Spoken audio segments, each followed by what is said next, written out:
சிவகங்கை தமிழகத்தில் நாளை செப்டம்பர் 1 முதல் காலி மது பாட்டில்களை வாங்க உத்தரவிட்டதற்கு எதிர்ப்பு தெரிவித்து சிவகங்கை உட்பட மாநிலம் முழுவதும் பல்வேறு இடங்களில் டாஸ்மாக் தொழிலாளர் சங்கங்களின் கூட்டமைப்பினர் ஆர்ப்பாட்டம் செய்தனர்.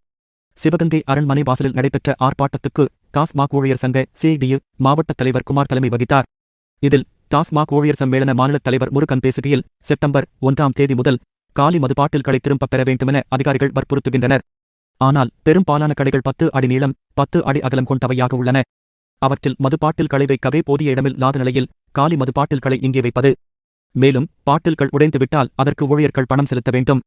ஏற்கனவே மேலாண்மை இயக்குநர் தலைமையில் குழு அமைத்து ஊழியர்களின் குறைகளை கேட்டிருந்த பின்னரே காலி பாட்டில்களை வாங்க நீதிமன்றம் உத்தரவிட்டது. ஆனால் எங்களிடம் எந்த குறையும் கேட்கவில்லை. மேலும் காலி பாட்டில்களை வாங்கிக் கொண்டு 10 ரூபாய் கொடுக்கச் சொல்கின்றனர். விற்பனை நடந்து கொண்டிருக்கும் போது அதை செயல்படுத்துவது சாத்தியமில்லை. இதனால் காலி பாட்டில்களை வேறு விதங்களில் திரும்பப் பெற நடவடிக்கை எடுக்க வேண்டும். பார்க்களிலிருந்து சேகரித்து வழங்கப்படும் பாட்டில்களுக்கு உடனே பணமாக திரும்ப வழங்கவும் அனுமதியில்லை. பல குழப்பங்களுடன் இத்திட்டத்தை செயல்படுத்த அரசு வேகம் காட்டி வருவதால் சிக்கல் அதிகரிக்கவே செய்யும். தொழிலாளர்கள் மனதளவில் கடும் பாதிப்புக்குள்ளாவர். எனவே காலி பாட்டில்கள் கொள்முதல் செய்ய மாற்று வழியை பின்பற்ற வேண்டும் என்று அவர் கூறினார்.